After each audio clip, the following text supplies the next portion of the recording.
येथील ग्रामीण रुग्णालय सध्या रुग्णांसाठी उपचार केंद्र न राहता लाचारी आणि दुर्लक्ष याचे स्मारक बनले। औषधांचा आणि सुविधांचा संपूर्ण अभाव आहे। रुग्णालयात सध्या डीटी इंजेक्शन, बीपी व शुगरच्या गोळ्या, खोकल्याचे सिरप, डायक्लोजन इंजेक्शन, IV सेट यांसारख्या अत्यावश्यक औषधांचाही तुटवडा आहे। ओपीडी आणि वॉर्ड पूर्णपणे रिकामे असून ऑपरेशन थिएटरमध्ये एकही उपचार नाहीयेत, रुग्ण नाहीयेत, डॉक्टरांची उपस्थिती नाहीये, सेवाभाव नाहीये।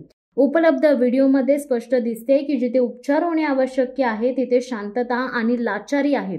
नाशिक जिल्ह्याचे शल्य चिकित्सक डॉक्टर शिंदे यांच्याकडे वारंवार तक्रारी देऊनही अद्याप कोणतीही ठोस कारवाई झालेली नाही। आरोग्यमंत्री केव्हा जागे होतील? नांदगावकरांना आरोग्य सेवा मिळणार की नाही असा सवाल सध्या रुग्ण करीत आहेत। प्रशासनाच्या दुर्लक्षामुळे जनतेमध्ये तीव्र असंतोष आहे। सामाजिक संघटना आणि जनप्रतिनिधी आता एकत्र येत असून जर लवकर उपाययोजना न झाल्यास आंदोलन छेडण्याचा इशारा देण्यात आलाय। न्याय असेल तरच संघर्ष अटळ आहे।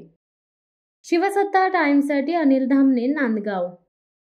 दे धडक बेधडक वृत्त देणाऱ्या आपल्या शिवसत्ता टाइम्स न्यूज चॅनलला लाल बटन दाबून सबस्क्राईब करा आणि बेल आयकॉनला क्लिक करायला विसरू नका।